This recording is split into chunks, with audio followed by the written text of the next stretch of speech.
rockin' school. أريد أن أرجعك قليلاً لما وقع في كأس العالم، وبالضبط للطاكل الذي قمت به ضد مبابي. أعتقد أن كان لديك الرغبة القوية للقيام بذلك. هل كنت تدرب على القيام بنفس الطاكل؟ بالفعل، لا أظن أنه من الممكن التدرب على حركة مماثلة، فقد حدثت بشكل مفاجئ. وكما تعلم، بابي لاعب سريع جداً، والجميع كان يعتقد أنه سيفوز علي، وأنا أيضاً كنت أعتقد ذلك، ولكن وضعت جميع طاقتي في الجري لكي أصل إليه. نعم، كان من الممتع أن أفوز عليه وأعيد الكرة إلى فريقي. حسناً سفيان، لقد قمت بتلك الحركة، ولكن كما تعلم فمبابي يعتبر من طينة كريستيانو رونالدو وميسي. عندما قمت بهذا الطاكل بماذا شعرت؟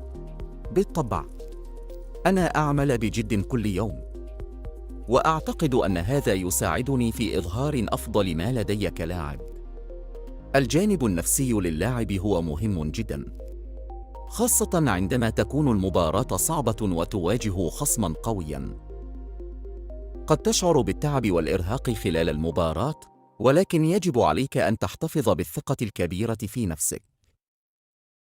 إن الثقة بالنفس أمر مهم جداً لأي شخص يلعب كرة القدم.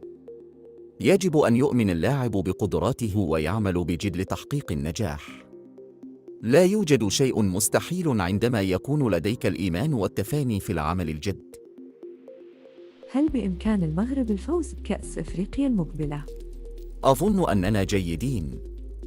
بالطبع لدينا أفضل فريق في إفريقيا، ولكن لا أستطيع الإجابة بأننا سنفوز.